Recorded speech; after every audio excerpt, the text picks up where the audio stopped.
दोस्तों पिछले 40 सालों से भारत मिसाइल टेक्नोलॉजी के ऊपर काम करता हुआ आया है और उसको बहुत सारी सफलता भी हासिल हुई है। फिर भी भारत कुछ मामलों के अंदर मिसाइल टेक्नोलॉजी में काफ़ी पीछे रह गया है, या हम ये कह सकते हैं कि अभी भी उसको उतनी सफलता नहीं मिल पाई है।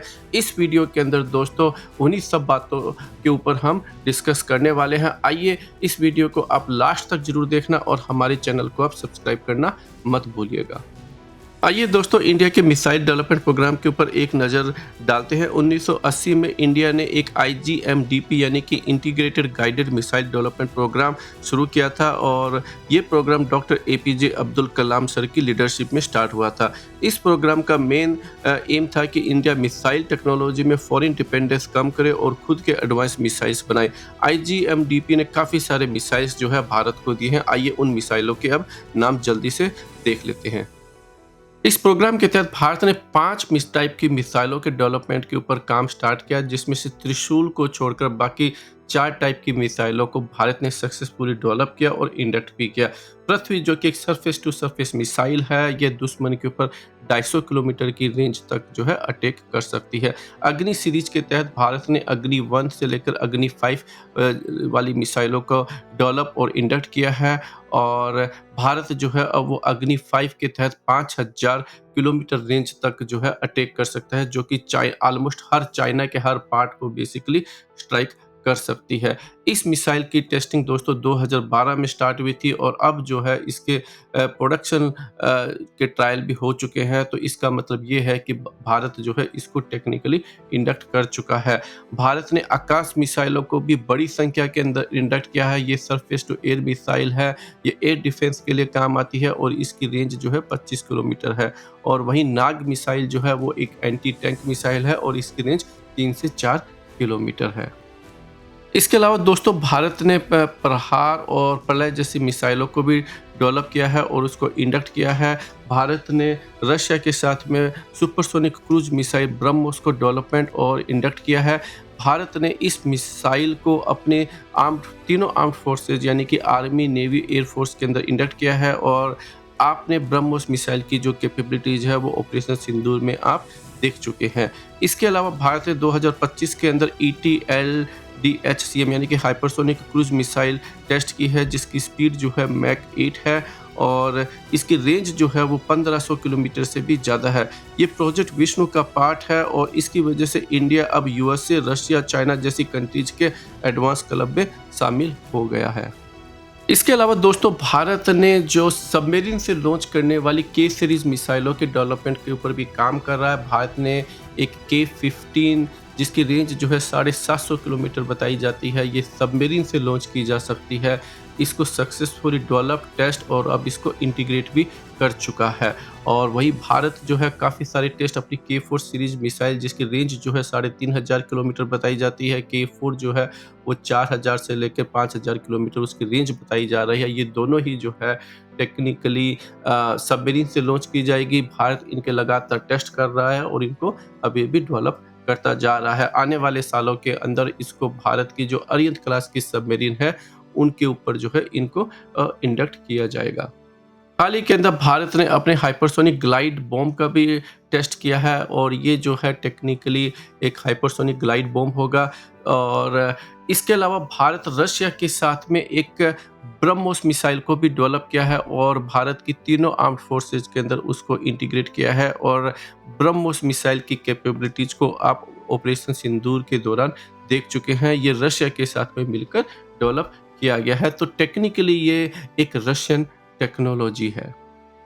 भारत खुद के अपनी एंटी सैटेलाइट सिस्टम को टेस्ट कर चुका है और भारत खुद के अपने बैलिस्टिक मिसाइल डिफेंस सिस्टम को भी काफ़ी बार जो है सक्सेसफुली टेस्ट कर चुका है और लगातार इसको फाइन ट्यून करने में लगा हुआ है। आने वाले सालों के अंदर भारत के पास में बैलिस्टिक क्रूज और फाइटर जेट से डिफेंड करने के लिए एक रिलायबल सिस्टम जो है वो अवेलेबल होगा।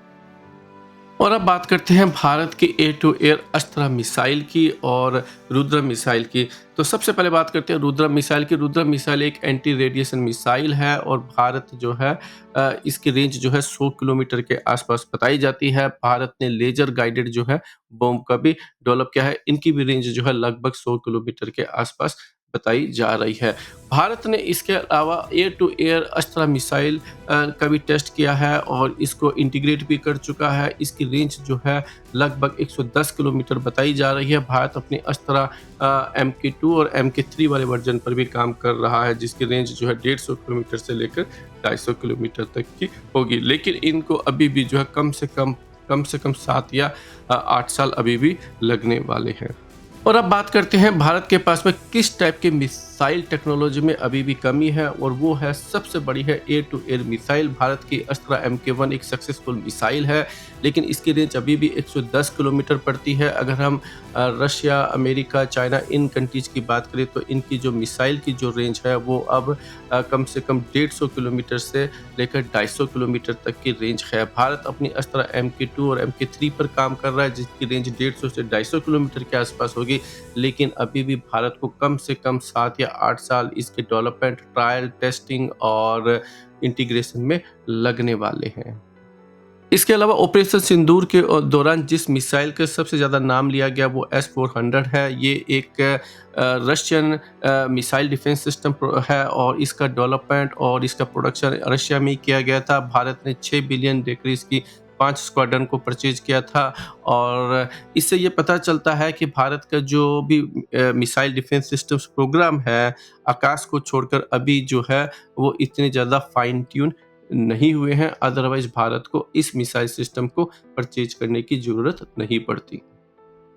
इसके अलावा जिस ब्रह्मोस मिसाइल की बात करते हैं, जिसने पाकिस्तान के जो एयरफील्ड या एयर बेसेज है उसको ज़बरदस्त नुकसान पहुंचाया, वो भी दोस्तों रशियन एक्चुअली टेक्नोलॉजी है, रशियन मिसाइल है। और भारत धीरे-धीरे जो करके है इस मिसाइल को टेक्निकली पूरे तरीके से भारत के इंडिजिनस कंपोनेंट में से बदलने की कोशिश कर रहा है। तो एक तरीके से ब्रह्मोस मिसाइल जो है ये भी एक रशियन मिसाइल है, और हाँ, हालांकि इसका डेवलपमेंट जो है वो इंडिया ने रशिया के साथ मिलकर इंडिया में ही किया और इसका प्रोडक्शन भी इंडिया में ही किया जाता है। इसके अलावा ऑपरेशन सिंदूर के दौरान जिन और 3 मिसाइलों का नाम लिया जाता है उसमें स्पाइस आती है जो कि इजराइल से परचेज की गई है, स्काल्प और हैमर का नाम आता है जो कि भारत ने फ्रांस से परचेज की है। और तो देखिए, आप जब मीडिया देखते हैं तो उसमें कहा जाता है कि ऑपरेशन सिंदूर के दौरान मेक इन इंडिया के तहत जो है भारत बहुत ही अच्छा काम किया, लेकिन फैक्ट ये है दोस्तों, जिन मिसाइलों का आप नाम लेते हैं, चाहे वो S-400 हो, राफाल जैसे फाइटर जेट हो, या फिर आपकी स्काल्प मिसाइलें हो, या फिर स्पाइस बम हो, या फिर हैमर जैसी मिसाइलें हो, या फिर जो आपके ड्रोन्स थे, ये सारे दोस्तों फॉरेन कंट्री से ही परचेज किए गए हैं, वहीं पर इनका प्रोडक्शन किया गया है। हमारा काम है आपको बिल्कुल एक्यूरेट इन्फॉर्मेशन देखना। आज के वीडियो में दोस्तों इतना ही। आप हमारी वीडियो को लाइक कीजिए, शेयर कीजिए और अपनी ओपिनियन कमेंट सेक्शन में बताना मत भूलिएगा।